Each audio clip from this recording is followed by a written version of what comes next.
bienvenidos todos. Vamos a continuar estudiando a la persona del Señor Jesucristo, que es el tema que nos ha tenido ocupado los últimos meses.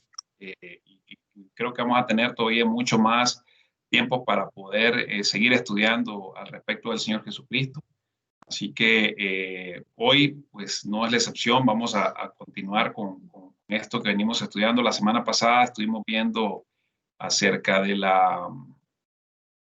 los frutos del Espíritu Santo puestos de manifiesto por la persona del Señor Jesucristo. Y hoy pues queremos continuar con esta presentación, hablando acerca del Señor Jesucristo y repasando, ¿verdad?, quién es la persona del Señor Jesús, desde dónde lo conocemos, desde dónde vino. Hemos venido estudiando a lo largo de este tiempo, todo el tiempo que el Señor Jesucristo ha estado manifestándose a nosotros, y hoy no es la excepción. Vimos en las semanas pasadas de que estuvimos viendo, como les dije, el tema de los frutos. Vimos con la explicación que nos ayudó el pastor Eric de los 12 frutos del Espíritu Santo, los que están en Gálatas y los otros 3 adicionales que están en el libro de Cantares, y explicamos cada uno de ellos. El lunes pasado estuvimos estudiando inicialmente, estuvimos iniciando estudiando acerca de la sinceridad y la dependencia. Justamente fue el tema que estuvimos la semana pasada, la dependencia y la entrega. Hoy vamos a tratar de cubrir 2. Realmente me doy por servido si por lo menos salimos de la parte del amor, que es uno de los frutos del Espíritu, de lo cual todos nosotros estamos, digamos, supuestos a dar esos mismos frutos. Pero aquí lo que estamos viendo es cómo el Señor Jesucristo, como persona, Él puso de manifiesto todas estas ejemplos para nosotros, porque algo que a mí me sorprende grandemente, y no me canso de decirlo, es que a lo largo de la Biblia vemos el ejemplo que nos dan tanto el Padre, el Hijo y el Espíritu Santo de cómo ponen de manifiesto todas aquellas cosas que a nosotros nos piden. Y realmente, cuando uno lo piensa de esa perspectiva, o cuando yo lo he comenzado a pensar desde esa perspectiva, me doy cuenta de que tenemos un Dios misericordioso que se compadece por nosotros, y aparte de eso, que no nos exige nada de lo que Él ni siquiera haga primeramente por nosotros. Y en ese sentido, estudiando a Jesús como persona y como divinidad, por supuesto, porque no podemos separar una cosa de la otra, nos damos cuenta de que Jesús como hombre se autolimitó o se sujetó o se impidió, digamos, de poder ejercer la divinidad, o contuvo la divinidad dentro de sí para poder poner por obra todas estas cosas de las cuales Él posteriormente nos hace que nosotros sigamos sus pasos. Y por eso es que de alguna forma pues nosotros seguimos o debemos de seguir los pasos que el Señor Jesucristo hace y va delante de nosotros.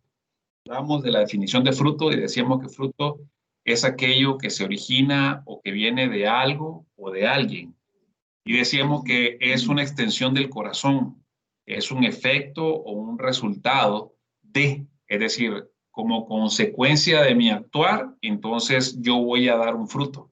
La manera en cómo yo expreso visiblemente o corpóreamente lo que yo internamente hago, eso es justamente un fruto, ¿sí?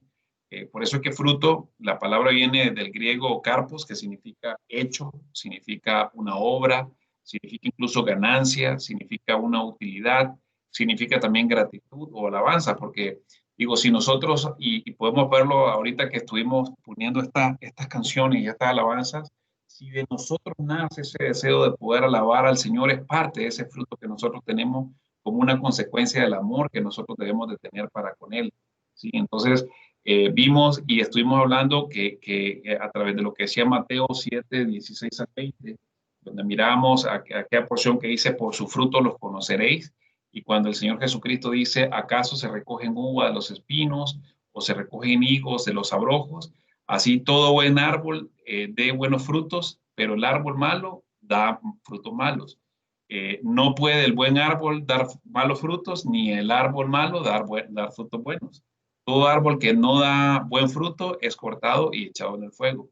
Así que por sus frutos los conoceréis.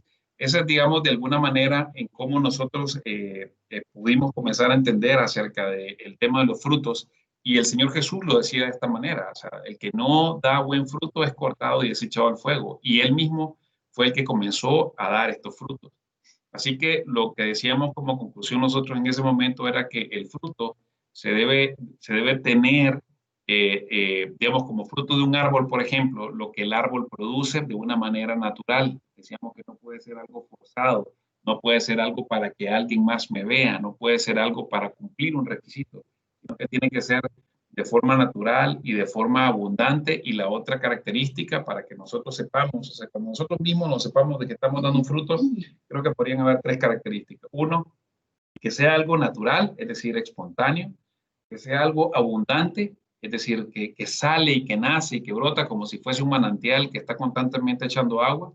Y la tercera justamente lo que voy a mencionar es que sea de manera constante o continua, es decir, estemos siempre en esa misma actitud. Y la otra cosa es que el árbol, al igual que el hombre, no se le conoce por un acto aislado que hace, justamente lo que acabo de mencionar, sino que por toda una conducta durante todo un tiempo. Cuando nosotros pensamos en una persona que anteriormente la conocimos y que a lo mejor se convirtió, digamos, esa es la frase que nosotros utilizamos, de ser una persona que no tenía Cristo en su corazón a una persona que tiene Cristo en su corazón, esta persona todo el tiempo está tratando de hablarles a otros del Señor Jesús, está tratando de mostrarles las cosas que hace, está tratando de llevar gente a los pies del Señor Jesucristo, porque hay algo espontáneo en él, esa gratitud que uno tiene, por la cual uno quiere que el resto de las personas también sientan exactamente igual que uno tiene. Y vemos ese cambio de conducta que uno va teniendo, porque hablamos también que la transformación es de alguna manera gradual para unos, para otros es de una forma inmediata y radical, porque depende mucho del trato de Dios para con unos. Y el mejor ejemplo que Dios nos da, aparte de a sí mismo, es a la persona del Señor Jesús. Entonces, hoy vamos a continuar estudiando estos frutos y el que vamos a estar viendo a continuación, pues va a ser el fruto del amor. ¿Sí? Pero aquí yo quiero, este es un tema, digamos, que se presta para mucho y aquí quisiera de alguna forma preguntarles a ustedes qué ustedes piensan que es el amor. Pregunta abierta para no sé, digamos para Fernando, por ejemplo. ¿Qué cosa, Fernando, pensás vos que es el amor? Bueno, el amor no solo lo asocio con la pareja o algo sexual, sino que yo relaciono el amor con algo muy grande, algo muy grande hasta incluso hacia las cosas, pero sobre todo a las personas.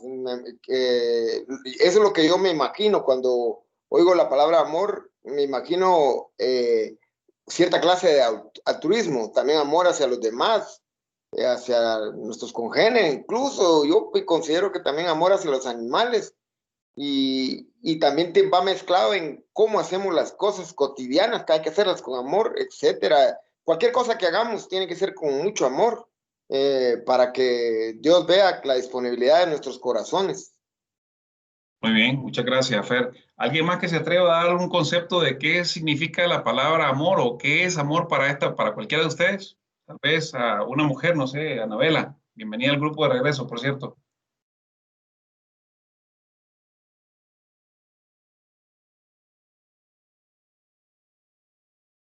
Anabela, Perdón, pero es que aquí no, no, no le no, atino. no te preocupes. El amor es entrega, ¿verdad? El Señor Jesús fue el que nos demostró el verdadero amor, pues entregando su vida por nosotros. Muy bien, perfecto. Listo. Yo traté de buscar varios, digamos, definiciones acerca del amor, ¿sí? Y al final creo que todas me llevan a un mismo camino. Y yo, si pudiera tener una palabra con la cual pudiese definir la palabra amor, diría que es dar. Justamente de alguna manera lo acaba de decir Anabela al decir que se entrega, lo decía Fernando de otra forma en la cual él estaba inclusive poniéndolo de manifiesto para los demás, incluso hasta los mismos animales, es decir, como parte de la obra de la creación del Señor, es tratar justamente de ofrecer esto. La definición que encontré, digamos, en algunos, por ejemplo, de Douglas Tenney, define la palabra amor, dice que amor es la misma naturaleza de Dios, lo cual es correcto, ¿sí?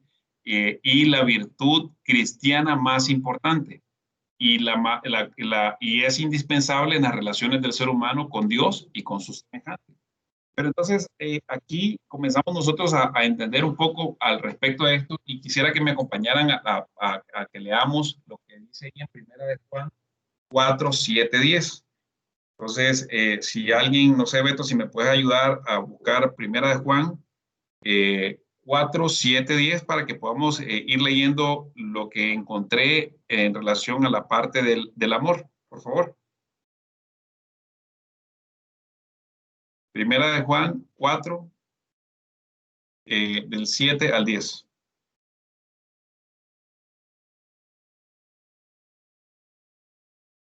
Gilberto, o alguien más que pueda tener esta porción de la palabra que podamos leerla, por favor. Disculpad que la estoy buscando, pero no. Primera de Juan, capítulo 4, versículos 7 al 10. Amén. Adelante, Juanito. Amados, amémonos unos a otros, porque el amor es de Dios. Todo aquel que ama es nacido de Dios y conoce a Dios.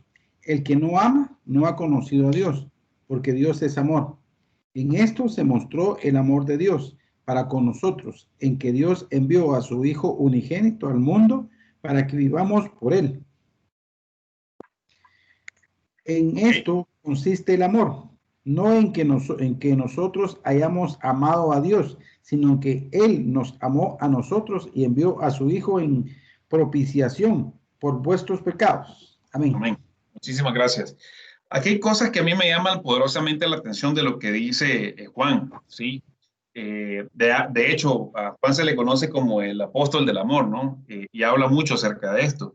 Y dice algo que me llama poderosamente la atención en el versículo 7, dice, todo aquel que ama, primeramente dice en el versículo 7, amémonos unos a nosotros porque el amor es de Dios, es decir, es algo que viene de la naturaleza misma de Dios mismo, ¿vale? La redundancia.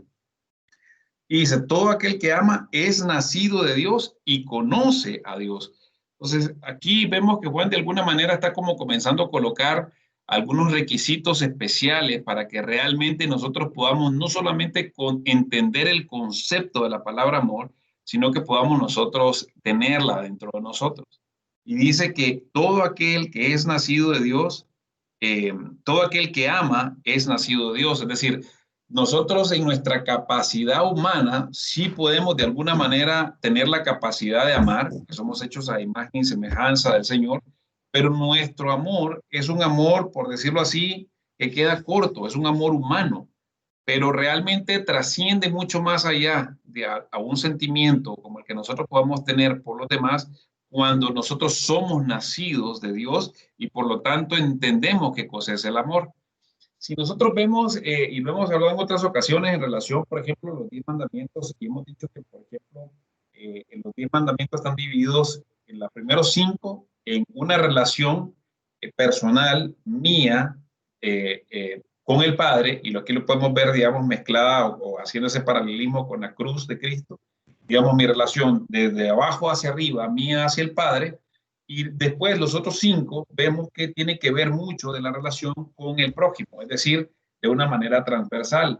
Entonces, para yo poder comenzar a tener este amor por los demás de una manera evidente, de una manera espontánea, de una manera continua, como lo dice así, de una manera que podamos nosotros entregar, primero mi relación con Dios tiene que crecer a un nivel tal que por automático se va a venir a extender hacia los lados para poder entonces amar yo a mi prójimo. ¿Sí? La Biblia no ofrece una definición teórica de lo que es el amor como palabra, sino que nos presenta mayormente en forma de acción, exponiéndonos lo que el amor hace o no hace. Eso es lo que decía esta definición en el diccionario. Así dice, el amor es sufrido, es benigno, todo lo que está en Romanos 5:5, es indecoroso, no busca lo suyo, ¿sí? Todo lo que nosotros ya sabemos. Así que el mandamiento de amar no es algo que sea un peso en sí, porque Dios pone a nuestra disposición esa capacidad para ello. Justamente volviendo a mencionarles ese ejemplo, cuando yo comienzo a amar, cuando yo nazco de nuevo, yo comienzo a tener esa experiencia con Dios que automáticamente me va a mí hacer que yo pueda tener esa capacidad dada por Dios para yo poder amar a los demás. Y eso sucede, si ustedes se fijan o si ustedes se recuerdan, cuando comenzaron a tener este nivel de enamoramiento con Dios, cuando llegaron y se convirtieron, o Dios los trajo de regreso hacia Él, uno andaba, justamente lo que mencionaba al inicio, con esa necesidad de poder expresar a los demás y hablarle a los demás acerca de Dios. Ese es un amor por el prójimo. Pero ¿qué sucede cuando pasan, no sé, vamos a suponer 1 año, 2 años, 3 años de ser cristiano? Y mucho se dice, entre comillas, ¿cómo se llama? El primer amor se nos ha apagado, porque al final ya no tenemos esa misma gana de ir a hablarle a esta persona que le hemos hablado, lo hemos invitado a la iglesia, lo hemos invitado a un grupo, lo hemos invitado a la fraternidad, o donde sea donde sea que prediquemos la palabra del Señor, o un retiro, lo que sea. Nos cansamos de eso y ya no vemos ese mismo grado de amor por los demás que teníamos al inicio. Ni digamos en relación con nuestro cónyuge, ¿correcto? Entonces, ¿por qué? Porque al final lo que está comenzando a suceder es que mi relación con Dios yo tengo que comenzar a trabajarla de acuerdo a lo que dicen los 5 primeros mandamientos para entonces poder llegar a tener ese grado de crecimiento y que salga de una manera natural y espontánea y mi relación con los demás. Por eso es que decimos y se dice mucho de que el amor es una decisión, no es una emoción. Aunque de alguna forma nosotros expresamos ese amor, digamos, esa variante del amor hacia nuestra pareja de una manera, con una intención, además de ser decisiva, como una emoción, un sentimiento de protección, incluso con un cierto ánimo sexual, si ustedes quieren, como parte del hecho de estar casados como tal. Pero ahí es donde nosotros entendemos que justamente el amor se convierte en una decisión. Y por eso es que cuando nosotros llegamos a convertir el amor como una decisión, es decir, yo te amo a pesar de, es decir, no importa si vos me amás a mí, no importa si vos me atendés a mí, no importa si absolutamente nada, no importa, yo decido amarte. Y entonces por eso, en ese momento, cuando yo tomo esa decisión y yo comienzo a hacerlo de una forma espontánea y desinteresada, es cuando se convierte realmente en un fruto, porque es una consecuencia de lo que Dios ha hecho en mí. Por lo tanto, yo lo que estoy haciendo es haciendo lo que Dios puso en mí para hacer. El apóstol Pablo asociaba el amor con las palabras, se acuerdan, fe, esperanza, y decía que todas estas cosas las podemos tener, y decía, si ustedes hablan en lenguas espirituales, o si predican, o si hacen de todo, pero al final de cuentas lo hacen simple y sencillamente por cumplir un requisito, porque nos vean, porque tenemos un compromiso social, o porque queremos de alguna manera, no sé, cualquier intención que nosotros tengamos detrás de esto, y no lo hacemos porque amamos a las demás personas. Entonces dice, nada están haciendo, en otras palabras, ¿sí? Porque nuevamente ahí es donde vuelve él y dice, el amor es paciente, él es bondadoso, no es celoso, no es orgulloso, no busca lo suyo, y todas estas cosas que comienza a decir, no se regocija a lo malo, sino que es bueno, es paciente, todo lo espera, todo lo cree, todo lo soporta, etcétera, etcétera, que dice Pablo en Corintios, porque justamente él habla de que al final nosotros podemos tener todas las capacidades y dones espirituales que podemos nosotros tener, pero sin la base fundamental, que es esa capacidad que nosotros tenemos para entregarnos a las demás personas, no esté en nosotros, de nada nos sirve. Así que el amor aparece, digamos, en un contraste con la predicación que hace Pablo en referencia al conocimiento, a la fe, a las teorías, a la esperanza, porque lo que él dice es que la preeminencia de todo lo tiene el amor. Aquí en este slide que ustedes ven acá, hay una frase de un escritor inglés que dice, se llama Francis Thompson. Era un tipo que era, bueno, primero que nada, era una persona que no creía en Dios. De hecho, se le andaba corriendo a Dios. Era una persona sumamente inteligente que llegó a un grado en el que él mismo se hizo, o sea, a través del alcoholismo y la drogadicción que tenía, llegar a vivir en basureros y demás. Y él comenzó a escribir un libro de poesías interesante donde comienza a decir en medio de esa digamos, poema, que él se le andaba literalmente corriendo a Dios y que Dios insistía en buscarle. Y justamente esta frase que copié de esa porción de ese poema dice: oh loco, ciego, enfermo, que te abrazas, pues buscas el amor, a mí me buscas y lo rechazas cuando me rechazas. Eso es lo que sucede con nosotros los seres humanos. Nosotros, nuestra naturaleza humana, porque somos hechos a imagen y semejanza del Señor, es tratar de buscar ese anhelo y esa necesidad, ese vacío que tenemos en nosotros, que necesitamos llenarlo, sea bien con alguien, con algo, con muchas cosas o con muchas situaciones que nos puedan dar ciertos placeres temporales, pero al final de cuentas no nos damos cuenta de que nosotros vamos a estar incompletos si no tenemos el amor de Cristo en nosotros, y que fue justamente lo que pasó con este hombre hasta que el Señor lo llegó y lo transformó. Así que, como leímos, definitivamente Dios es amor, ¿verdad?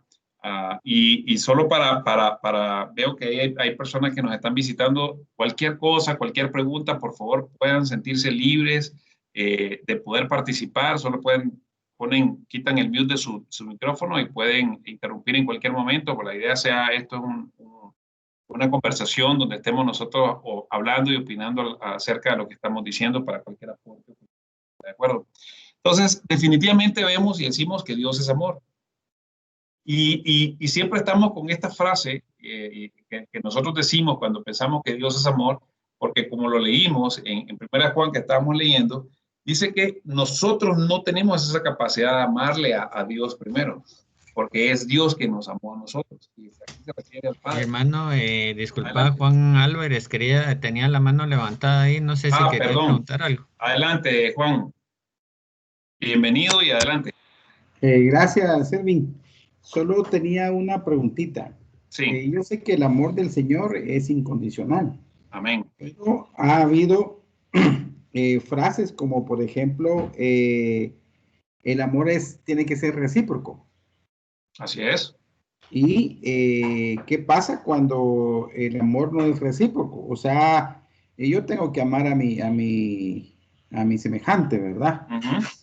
Pero el amor, a veces se dice que el amor es de dos, no es de uno. Que lo podemos interpretar aquí en lo que estamos hablando del amor. Ok, perfecto, listo. En la medida en que vayamos dándole al tema, voy a responderte tu pregunta, ¿te parece, Juan? Para que tratemos de ir asociando un poco tu pregunta con lo que vamos a ir viendo acá, porque me parece muy buena la pregunta en relación a lo que nosotros estamos pensando. Pero aquí también nos vamos a ir dando cuenta nosotros que al final del día, al final de nuestro caminar, vamos a llegar a ser tal cual como el Señor Jesús hizo. Y aquí, tomando un poco tu pregunta como referencia y llegar a algo que yo me preguntaba a mí mismo, yo decía, bueno, claro, el Señor Jesús pudo hacer esto porque en principio era Dios, ¿sí? En cuerpo de hombre. En segundo lugar, era, digamos, en su capacidad, siendo Dios, él podía soportar y hacer cosas que yo no puedo hacer.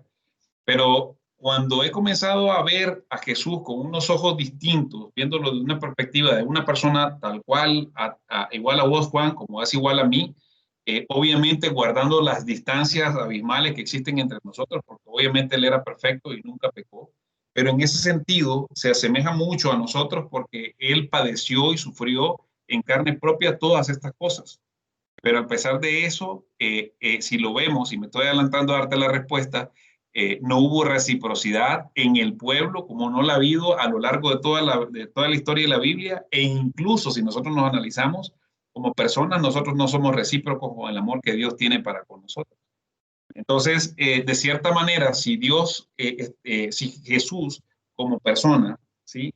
Aunque él tenía la divinidad dentro, nunca, y decíamos en el pasado de que nunca vemos a Jesús aprovechándose de su forma de Dios interna para tomar para sí mismo algo que le fuera a ser beneficioso. Entonces, ¿por qué? Porque aquí lo que estaríamos haciendo es que si él hubiese hecho, hubiese sido injusto para con nosotros porque él hubiese aprovechado su capacidad de Dios para su propio beneficio, lo cual nunca lo hizo. Lo vimos en las tentaciones en el desierto, lo vimos en su caminar y lo vamos a seguir viendo en esta parte de aquí, para seguir contestando tu pregunta. Y en algún momento te voy a regresar la pregunta para que lo estamos. Entonces, tomando eso como en mente, y si alguien tiene alguna otra pregunta, por favor la puede hacer en cualquier momento. Tomando eso en mente, dice Juan 3:16, porque de tal manera amó Dios al mundo que ha dado a su Hijo unigénito para que todo aquel que en él cree no se pierda, más tenga vida eterna.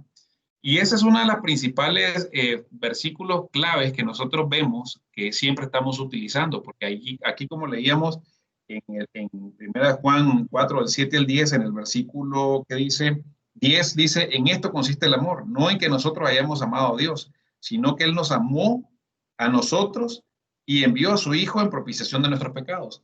Entonces, ven qué interesante cómo aquí el mismo Dios Padre se desprendió, por así decirlo, de la cosa más valiosa que puede tener su propio hijo para entregarlo, para que sufriera.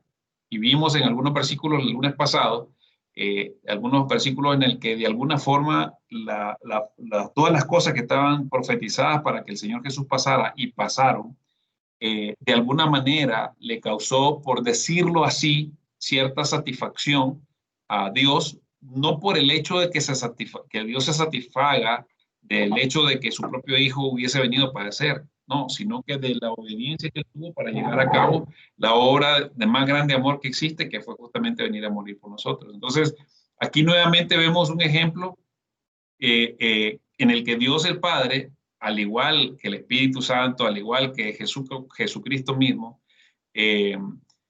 puso por obra el fruto, ¿sí?, del amor como tal, y lo hizo de tal manera que entonces comenzamos nosotros a entender cuál es la naturaleza de Dios.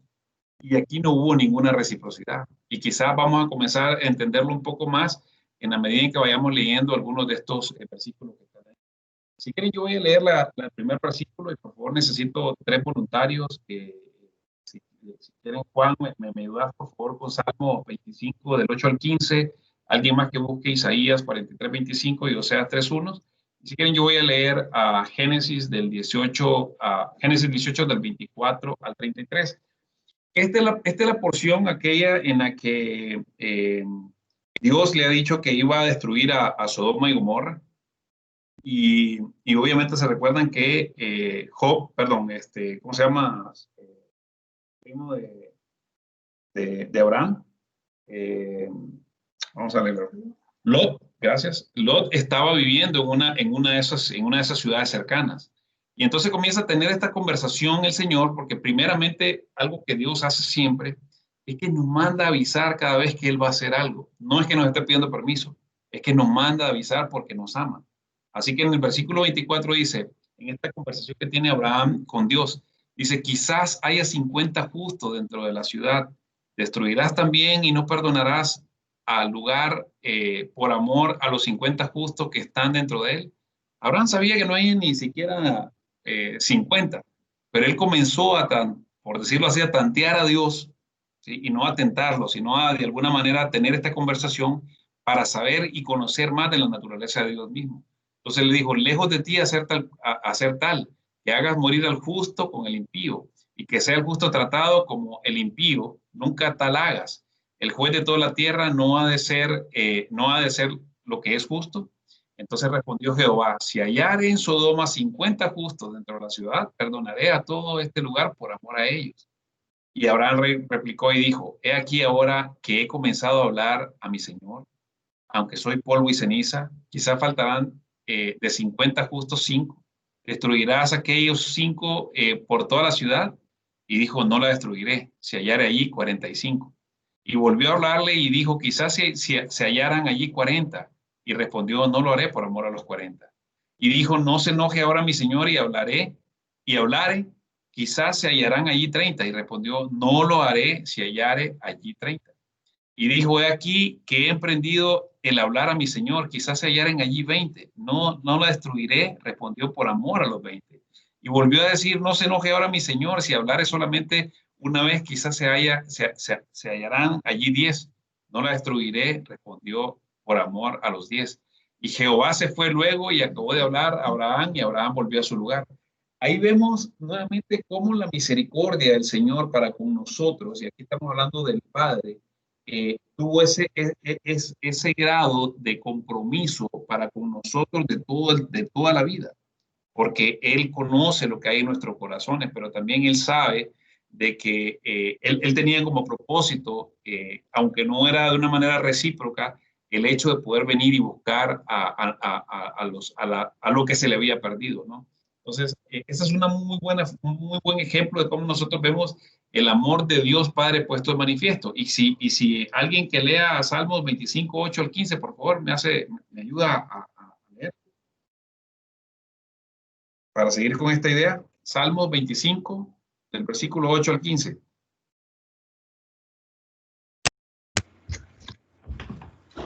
Amén. Adelante. Bueno y recto es Jehová, por tanto, Él enseñará a los pecadores el camino, encaminará a los humildes por el juicio, y enseñará a los mansos su carrera. Todas las sendas de Jehová son misericordia y verdad, para los que guardan su pacto y sus testimonios.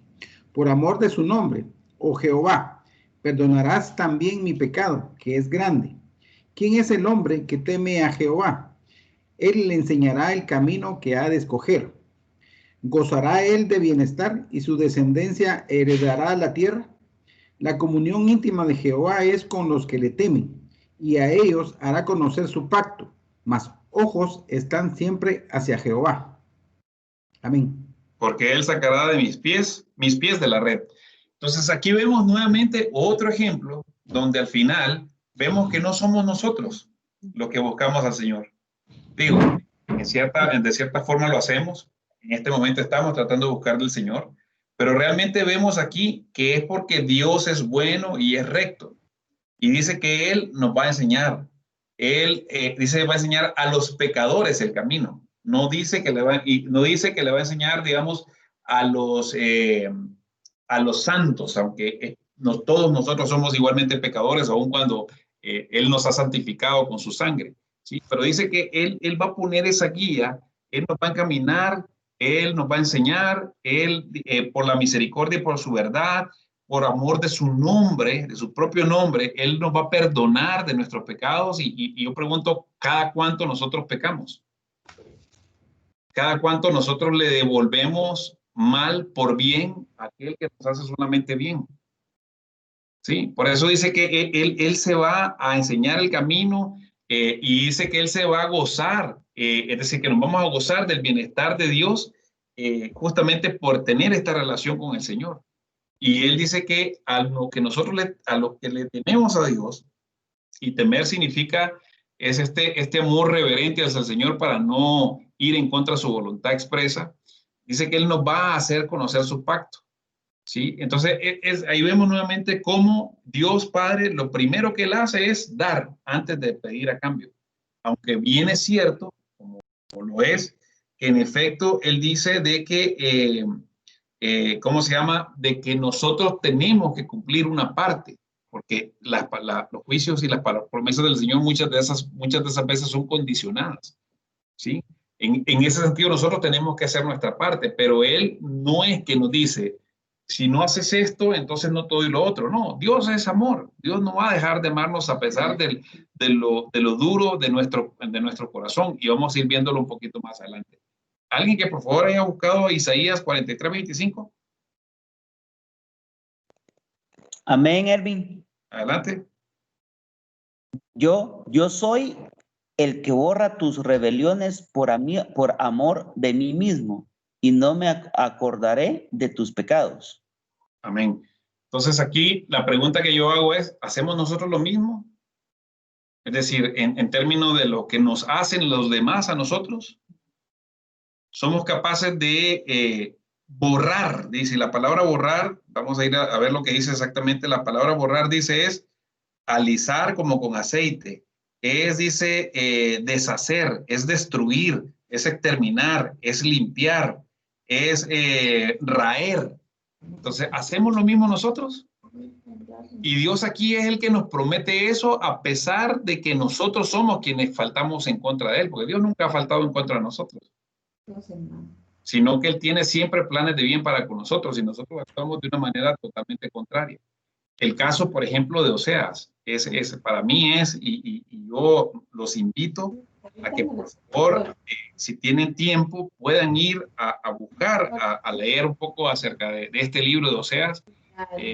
Yo cuando lo leí la primera vez, no lo entendía muy bien, pero realmente después me comenzó a reprender de una manera muy fuerte, porque, o sea, realmente es una muestra súper rica de cómo Dios nos ama a nosotros, y en este caso se refiere al pueblo de Israel, ¿sí? Y cómo vemos la tendencia y la naturaleza nuestra, porque a pesar de que estamos en un entorno donde somos amados, donde tenemos afecto, donde tenemos todo lo que nosotros necesitamos, si lo hablamos desde un punto de vista carnal, emocional, etcétera, con nuestra esposa o nuestros esposos, nosotros estamos buscando siempre una satisfacción fuera de eso. Está en nosotros. Y yo lo hablaba con mi esposa el fin de semana, decía, mira, es decir, es increíble la naturaleza de nosotros los hombres, como género humano, hombres, y me imagino que las mujeres también tendrán su parte, donde al final, indistintamente que yo tenga en mi casa, en mi hogar, todo lo que necesito para yo estar en una vida tranquila y en paz, siempre estoy buscando algo más, fuera del entorno en el cual Dios me ha puesto a mí para estar. Y eso es lo que pasó con el tema de Oseas, porque a Oseas lo que lo manda Dios es a que busque a una prostituta siendo profeta para que se case con ella, para que la haga su esposa. Y la cosa más tremenda era que aún incluso la hizo tener hijos de ella. Sí, tuvieron hijos. Y lo más terrible era que cuando se le metía la onda a la esposa de Oseas, se iba, en cualquier vueltecita se le iba y se le iba a meter al prostíbulo nuevamente. Y en Él Oseas había 3:1 dice, pasado toda su vida guardándose para casarse con una mujer así, no exactamente, una, ¿verdad? exactamente. Ustedes se imaginan para un profeta, para a una persona de la talla de Oseas, justamente gracias a Rodolfo, que en el cual se había estado guardando, consagrando para el Señor, y de repente el Señor le dice, Oseas, ve a aquel prostíbulo y saca a aquella mujer y te casas con ella. Sí, pero ¿cómo así? Es decir, sí, ve. Y le dijo, y dice en Oseas 3:1, me dijo otra vez Jehová, ve, ama a una mujer amada de su compañero, aunque adúltera, como el amor de Jehová para con los hijos de Israel, los cuales mirarán a dioses ajenos y aman tortas de pasas. Entonces aquí vemos, y nuevamente, tomando en relación la pregunta que hacía Juan al inicio, donde ¿qué tanto debe ser recíproco? Aquí vemos que no existe tal reciprocidad. Pero también entendemos que para que Dios pueda lograr eso en mí, mi relación con Dios, de esa parte vertical, de esos primeros 5 mandamientos, es justamente lograr reconocer eso para que Dios crea en mí, a través de su Espíritu Santo, ese deseo de yo poder dar ese fruto sin necesidad ni siquiera de esperar a yo ser amado. ¿De acuerdo? Y por eso dice, si van a leer conmigo en Oseas, por favor busquen ustedes, yo lo voy a leer si quieren, Oseas 11:4. Y yo les recomiendo que lean ese libro, la realidad que es una lectura impresionantemente rica y lo va a reprender de una manera impresionante. Dice en Oseas 11, versículo 4, dice, con cuerdas humanas los atraje, con cuerdas de amor, y fui para ellos como los que alzan el yugo de sobre su cerviz, y puse delante de ellos la comida. Y en otros versículos, en el mismo versículo, en el capítulo 11, en el versículo 1 dice, cuando Israel era muchacho, yo lo amé, y de Egipto llamé a mi hijo. Cuanto más yo lo llamaba, tanto más se alejaban de mí. Esa es nuestra relación con el Señor. Como poníamos al inicio el ejemplo de esta persona que se alejaba del Señor. Cuanto más yo lo llamaba, tanto más se alejaban de mí. A los baales sacrificaban y a los ídolos ofrecían saumerios. Yo con todo eso enseñaba a andar al mismo Efraín, refiriéndose al pueblo, tomándole de los brazos, y no conoció que yo le cuidaba. Cuerdas humanas le atraje con cuerdas de amor, y fui para ellos como los que alzan el yugo de sobre su cerviz, y puse delante de ellos la comida. Ese es el amor que Dios tiene por nosotros y nos lo ha mostrado toda la vida. ¿De acuerdo? Entonces, ¿qué nosotros podemos decir entonces que es el amor? Yo decía al inicio que si me tocara buscar una palabra para definir qué es el amor, yo podría decir que es dar. Y servir es justamente amar. Entonces, la pregunta que yo les hago a todos, y aquí abro el micrófono nuevamente para preguntar es, ¿qué pensamos del servir a los demás en vez de ser nosotros servidos? Pregunta abierta. Yo creo que el amor, hay dos clases de amores, el amor humano y el amor espiritual. El amor espiritual para mí es la esencia misma de creer en el Señor Jesucristo que mora en nuestros corazones. Ok, pero siguiendo esa misma idea, don Gamaliel, si llega usted a tener ese amor espiritual en la forma en que lo ha definido, ¿cree usted que eso se sobrepondría sobre el amor humano que usted siente? Definitivamente sí. ¿O tendrían que convivir dos tipos de amores en usted? No. Tendría que ser el mismo amor espiritual transferido al humano, al ser amado. Bien. Ajá, tremendo, de acuerdo con usted. ¿Alguien más que piense de alguna otra forma? ¿Qué pensamos sobre el tema del servicio? ¿Qué pensamos, por ejemplo, como una expresión del amor? ¿Qué pasa qué pienso yo del servir a los demás o el que me sirvan a mí? Y si no quieren contestarlo en relación a los demás, porque a lo mejor están en su casa y a lo mejor, como el caso mío, mi esposa está aquí al lado y no me quiero meter a problemas, pensemos en una relación con el Señor. Es decir, ¿qué pasa? ¿Cómo es nuestra relación con Dios mismo en relación al servicio? ¿Sirvo yo a Dios o me sirvo yo de Dios? Es mejor servir a Dios.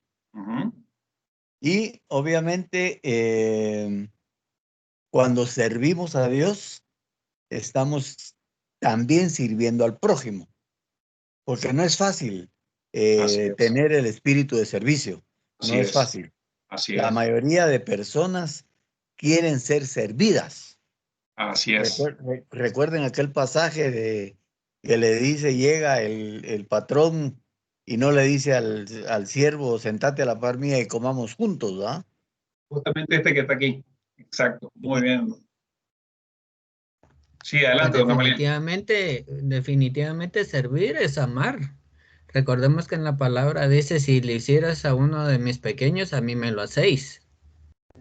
También dice, si cuando tuve hambre me diste de comer, cuando tuve frío me vestisteis. Definitivamente el amar es, el servir es amar. Y empezamos con el prójimo.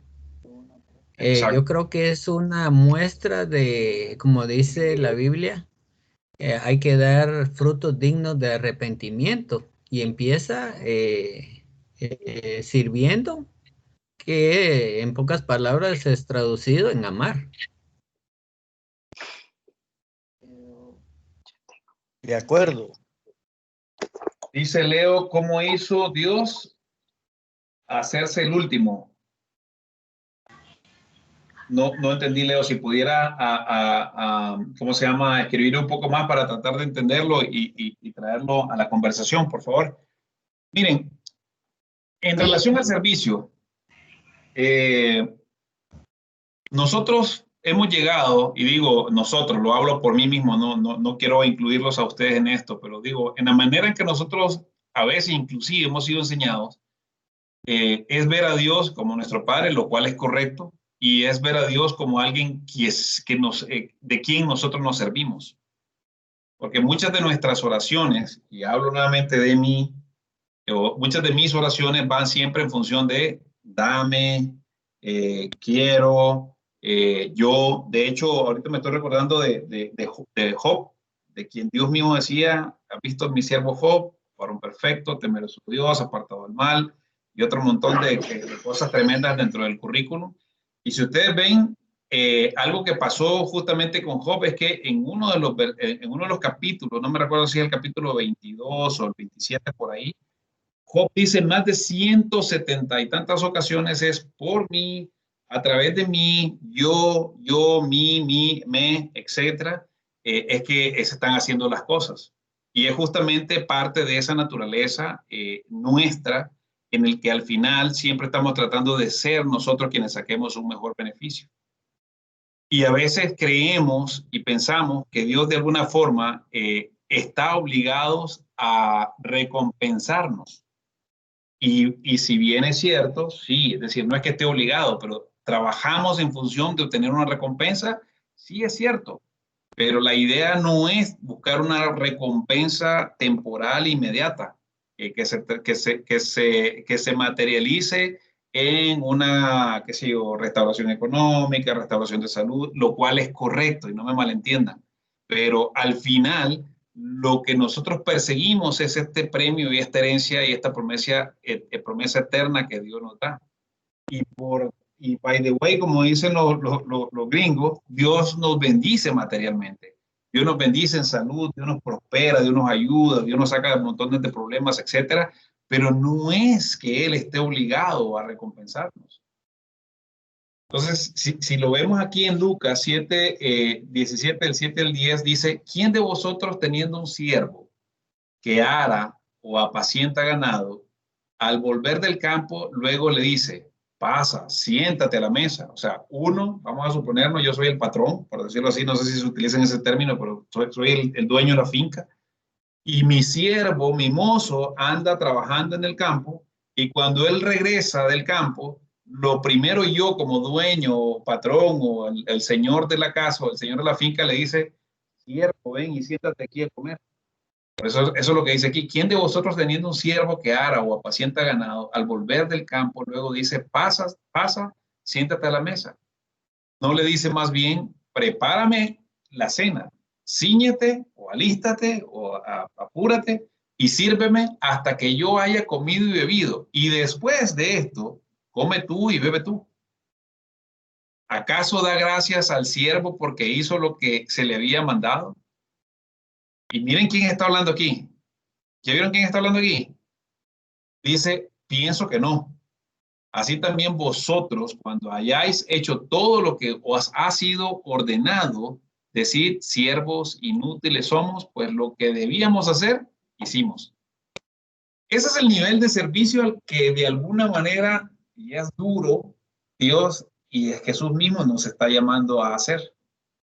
¿Sí? Ese es el nivel de involucramiento en el que al final nuestro yo desaparece o mengua para darle lugar a Cristo en nosotros. Y por eso justamente es que es importante para nosotros el hecho de que podamos de alguna manera entender qué cosa es servir a los demás. Si nosotros sabemos hacer lo bueno, dice la Biblia, y no lo hacemos, se nos tiene contado como pecado. Y en este caso, aunque suena bastante fuerte la palabra, es tal cual. Es decir, nosotros no somos dioses, somos siervos de Dios. Nosotros no somos quienes debemos de venir a servir, a ser servidos, sino que debemos de ser sirvientes del Señor. Y eso es lo que dice aquí. Y sirviendo al Señor, eso debería ser el suficiente gozo para nosotros para poder estar diciendo, siervo inútiles somos. Pues lo que debimos hacer, eso hicimos. ¿Qué más tendremos nosotros para hacer? Entonces, en contraposición a esto, aquí vemos que el Señor Jesucristo, Él mismo se hizo a sí mismo siervo. Porque el Señor Jesús es el ejemplo máximo de amor, porque Él vino no solamente despojándose de sí mismo, tomando forma de siervo, humillándose para morir por nosotros. Así que si quieren me acompañan, vamos a leer Lucas, y si alguien tiene un comentario, por favor me avisa. Vamos a leer Lucas 22, del 24 al 27. Lucas 22, del versículo 24. Vamos a leer hasta el versículo 27.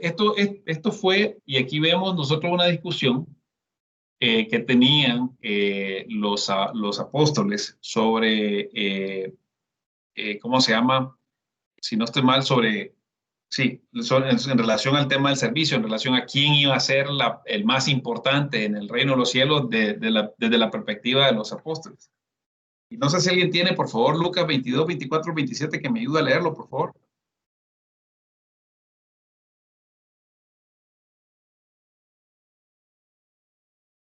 Entonces lo leo yo. Dice, hubo también entre ellos, refiriéndose a los apóstoles o a los discípulos del Señor, una disputa sobre quién de ellos sería el mayor. Pero él, o sea, Jesús, les dijo, los reyes de las naciones se enseñorean de ellas, y los que sobre ellas tienen autoridad son llamados bienhechores, mas no así vosotros, sino sea el mayor entre vosotros como el más joven, y el que dirige como el que sirve. Porque ¿cuál es mayor, el que se sienta a la mesa o el que sirve? No es el que se sienta a la mesa, mas yo estoy entre vosotros como el que sirve. ¿Se fijan? Es decir, Jesús mismo, al hablar de esto, él no hablaba como lo hacían los fariseos o la gente de los religiosos, que le decían, vos tenés que hacer esto, vos tenés que ir a hacer lo otro, vos te toca hacer esto. No, Jesús mismo con su propio ejemplo ponía por obra la palabra que él mismo predicaba. Él mismo aquí le dice en el versículo 27, mas yo estoy entre vosotros como el que sirve. ¿Sí? Entonces, aquí vemos nosotros ese tema que es sumamente importante porque aquí es una muestra de lo que es el amor puesto de manifiesto por la persona de Jesús. Y realmente si nosotros nos pusiésemos a leer acerca de todas las cosas que el Señor Jesús hizo en relación a poner por obra y de manifiesto el amor por nosotros, no acabaríamos en meses de poder ir y buscar cada uno de los detalles. En Juan 15, del 9 al 12 dice, como el Padre me ha amado, así también yo os he amado. Permaneced en mi amor. Ahí está la parte de la condición, permanezca. O sea, nosotros estamos llamados a permanecer, ¿sí? A estar agarrados de. Eso significa permanecer, a no salirnos del camino. Y si salimos, a regresar. Si guardareis mi mandamiento, permaneceréis en mi amor, así como yo he guardado los mandamientos de mi Padre. Y aquí vemos también ese grado de sometimiento y de siervo de Dios mismo en la persona del Jesús, porque aquí no dice Jesús, ustedes cumplen los mandamientos, pero yo como soy Dios no los voy a cumplir. No, él mismo siendo hombre, él dice, guarden mis mandamientos, permanezcan en mi amor, así como yo he guardado los mandamientos de mi Padre y permanezco en su amor. Estas cosas os he hablado para que mi gozo esté en vosotros y vuestro gozo sea cumplido. Este es mi mandamiento, que se amen unos a otros como yo los he amado. Entonces, aquí voy a contestar la pregunta que me hicieron al inicio. ¿Cómo nos amó el Señor Jesús a nosotros? ¿Teníamos nosotros que cumplir una de estas, dos de aquellas, cuatro de aquellas para que recíprocamente el Señor Jesús me amara a mí? O lo hizo a sabiendas, como en el caso, por ejemplo, de Judas.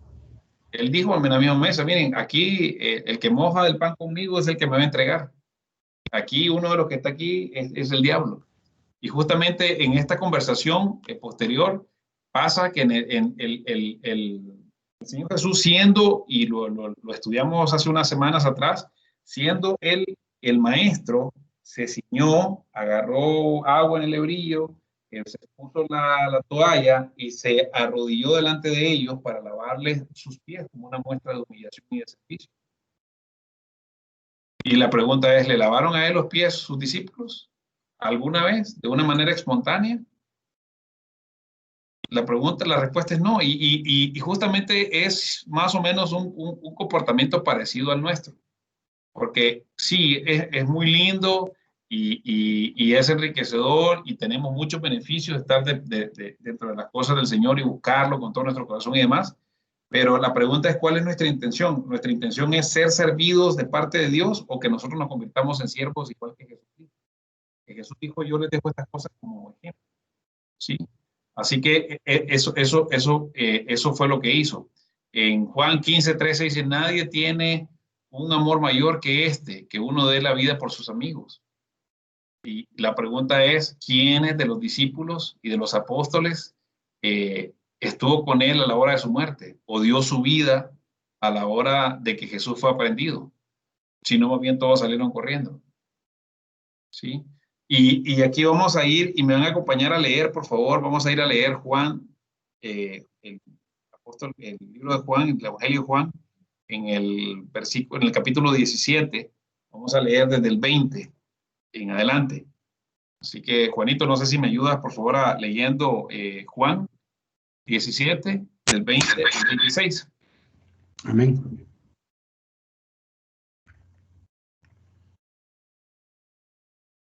Adelante, cuando pueda. Ok, gracias. Es Juan 17:20, ¿verdad? 17:20 al 26. Ok. Dice la palabra, mas no ruego solamente por esto, sino también por los que han de creer en mí por la palabra de ellos, para que todos sean uno, como tú, oh Padre, en mí y yo en ti, que también ellos sean uno en nosotros, para que el mundo crea que tú me enviaste. La gloria que me diste, yo les he dado, para que sean uno, así como nosotros somos uno. ¿Sigo, él? Sí, hasta el 27, por favor. Ok. Yo en ellos y tú en mí, para que sean perfectos en unidad, para que el mundo conozca que tú me enviaste y que los has amado a ellos como también a mí me has amado.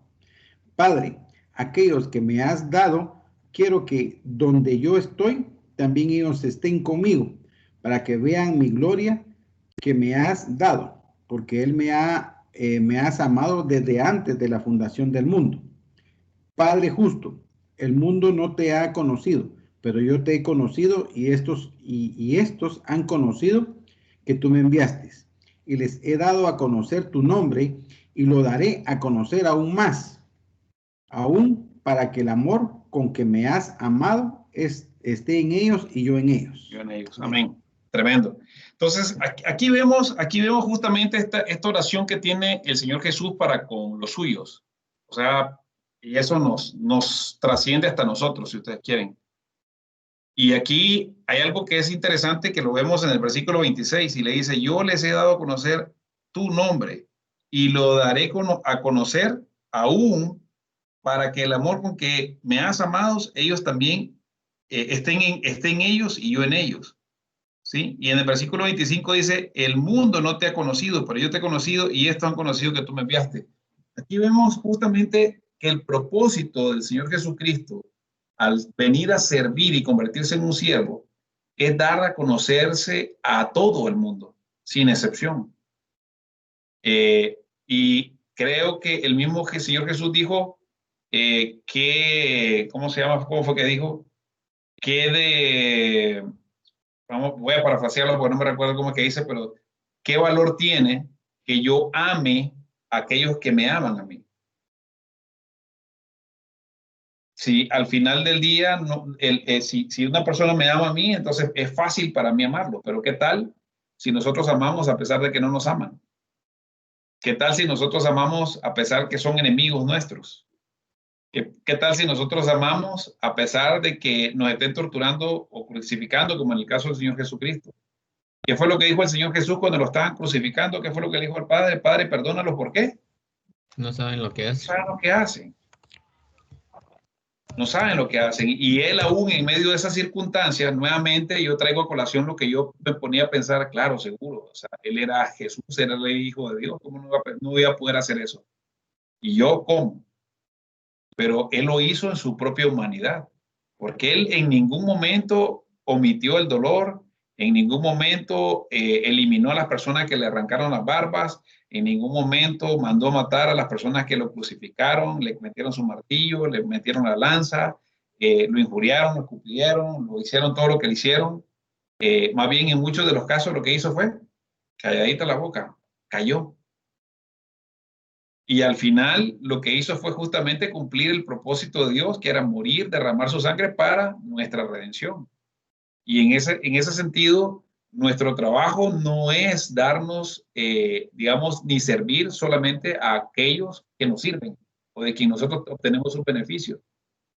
Menos que se reduzca nuestro servicio o el fruto del amor para aquellas personas con quien nosotros conocemos o somos de la misma iglesia o de la misma denominación o lo que ustedes quieran, sino cómo hacemos para darnos a los demás. y darnos a los demás sin juzgarlos. Y lo peor es sin esperar recibir nada a cambio. Cuando nosotros llegamos a entender de que lo que nosotros hacemos, no lo hacemos para que nos reconozcan nada a nosotros, sino que lo hacemos simple y sencillamente con el propósito de bendecirlo, porque nosotros dice que lo que hemos recibido de gracia o de gratis, nosotros también lo demos. ¿Y qué hemos recibido de gratis nosotros? Por eso no solamente se refiere a la salvación, se refiere justamente a todo lo que eso conlleva. Dios nos salvó y nos da amor y nos sentimos amados y nos sentimos completos. Por eso él dijo en Juan 13:35, dice, en esto conocerán todos que sois mis discípulos, si tuvieran amor los unos con los otros. ¿Sí? Y aquí, justamente en esto que están leyendo ustedes aquí, que dice Efesios 3:14-19, dice, por esta causa doblo mis rodillas ante el Padre de nuestro Señor Jesucristo, de quien toma nombre toda familia en los cielos y en la tierra. O sea, al final nos dio su sangre para convertirnos a todos nosotros en hermanos. Dice, de quien toma todo nombre toda familia en los cielos y en la tierra, para que os dé, conforme a las riquezas de su gloria, el ser fortalecidos con poder en el hombre interior por su espíritu. ¿Para qué? Para capacitarnos, poder servir, amar a los demás, aun cuando esto no se da de una forma recíproca. Para que habite Cristo por la fe en vuestros corazones, a fin de que arraigados y cimentados en amor, seáis plenamente capaces de comprender con todos los santos cuál es la anchura, la longura, la profundidad y la altura, y de conocer el amor de Cristo que excede todo conocimiento, para que seáis llenos de toda plenitud de Dios.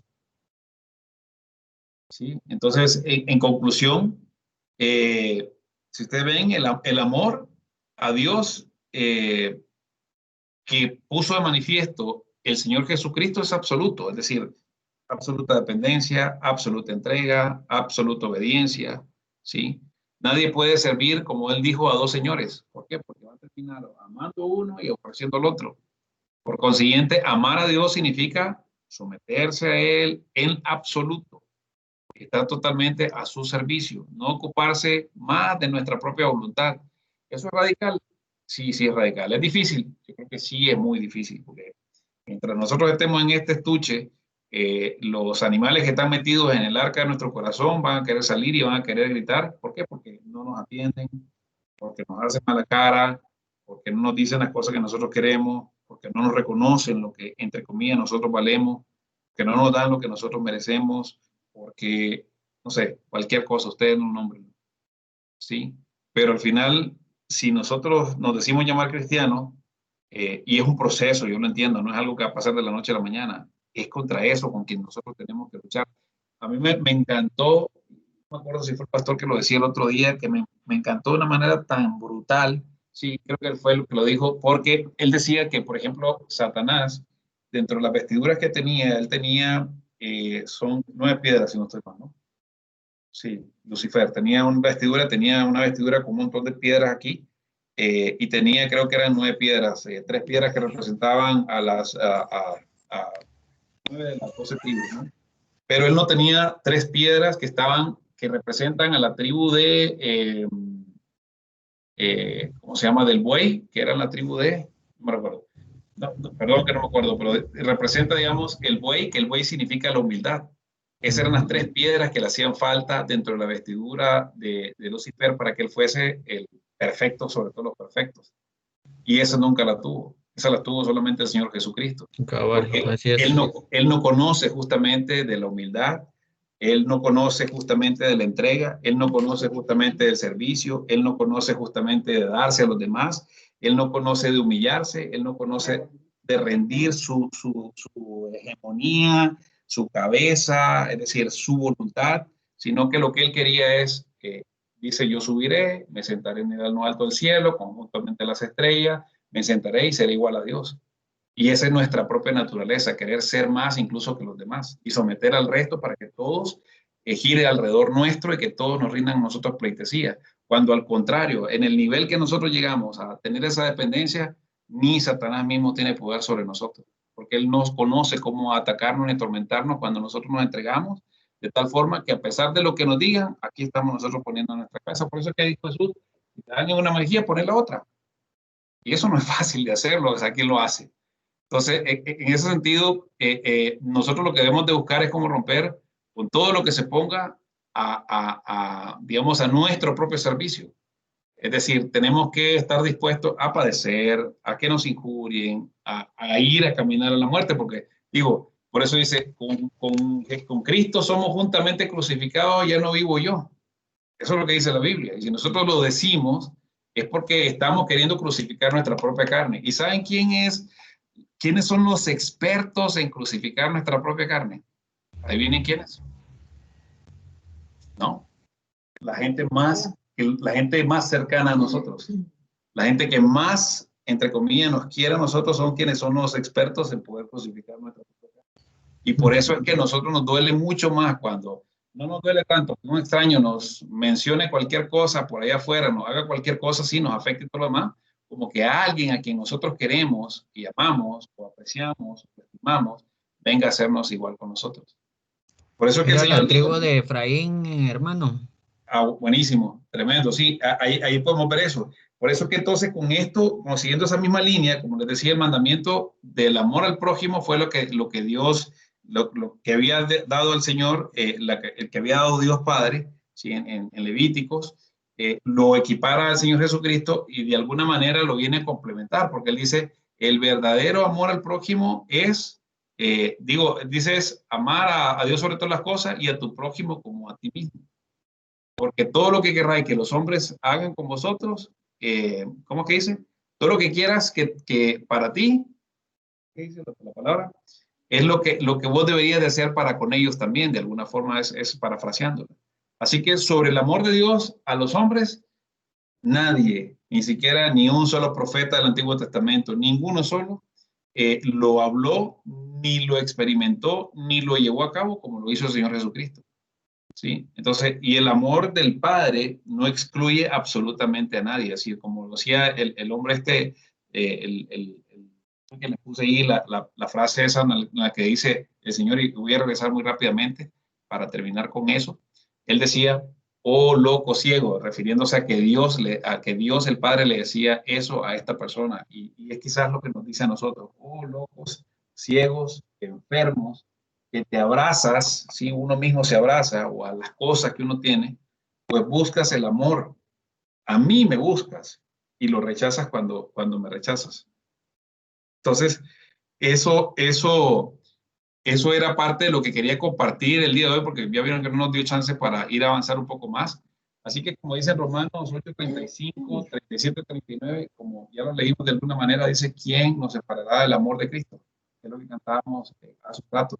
Tribulación o angustia, persecución o hambre, o desnudez, o peligro, o espada. Antes en todas estas cosas somos más que vencedores por aquel que nos amó, por el cual estoy seguro de que ni la muerte, ni la vida, ni los ángeles, ni principados, ni potestad, ni lo presente, ni lo porvenir, ni lo alto, ni lo profundo, ni ninguna otra cosa creada nos podrá separar del amor de Dios. Y yo lo pienso desde la perspectiva del Padre, es decir, Dios siempre está justamente ahí, como el Padre del Hijo pródigo, siempre está pendiente revisando dónde nosotros venimos, porque Él no se aparta a ningún lado, nosotros somos quienes nos apartamos. ¿Sí? Así que eso era lo que quería compartir del día de hoy, así que abro a preguntas o comentarios para ir buscando cómo cerrar la reunión del día de hoy.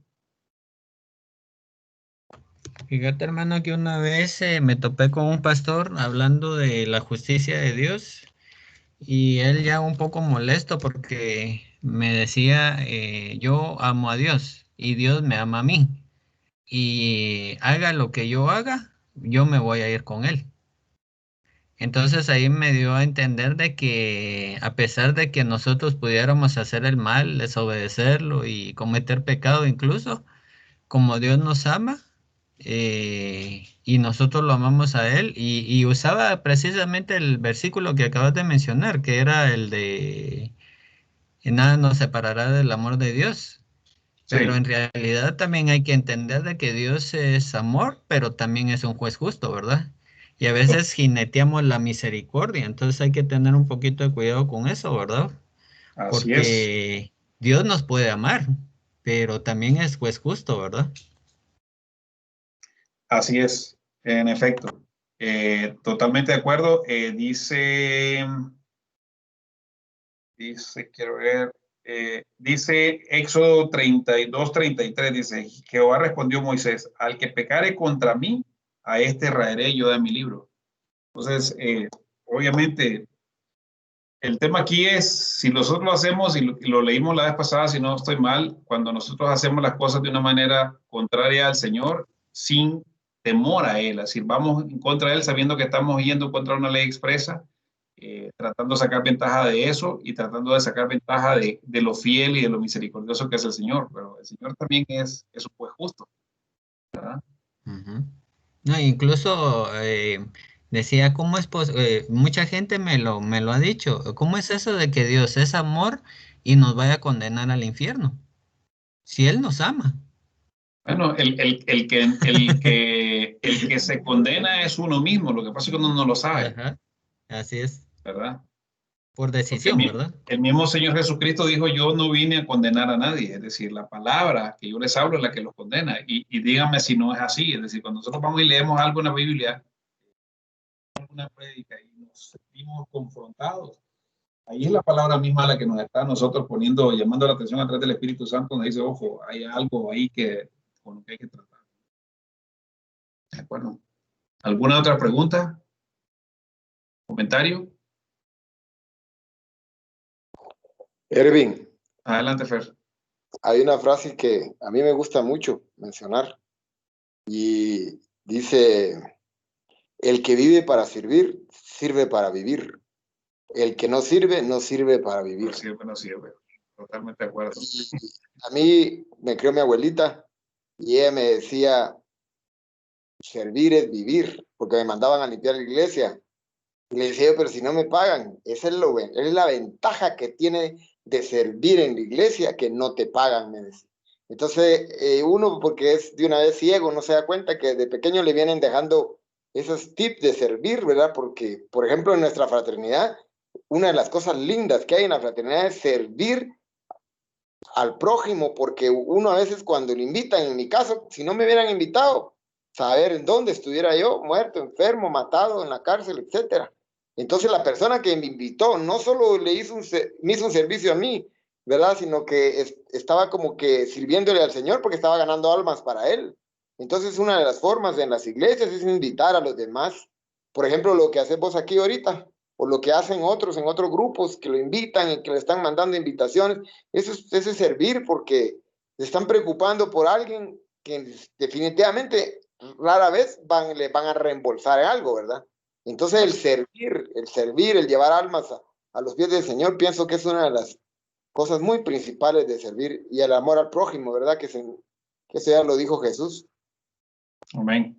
En efecto, hay gente, está mencionando aquí, Leo, por ejemplo, la Madre Teresa de Calcuta, creo que es un muy buen ejemplo de amor y de entrega, ¿no? Es decir, se puede, es decir, sí se puede sacrificar, es bien sacrificado, de plano sí es sacrificado, es decir, es morir a uno mismo. Pero bueno, igualmente también Dios tiene un llamado para cada quien, y lo que pasa es que uno no puede excusarse en no hacer lo que, excusarse en que como Dios no me llamó, entonces no hago nada. La misma Biblia dice, creo que lo mencioné en ese momento, el que sabe hacer lo bueno y no lo hace, le tiene encontrado como pecado. Bueno, pues entonces, nada, vamos a orar por algunas peticiones que tenemos. Si hay alguien que tenga alguna petición adicional, por favor déjenmelo saber para que podamos orar y cerrar la reunión.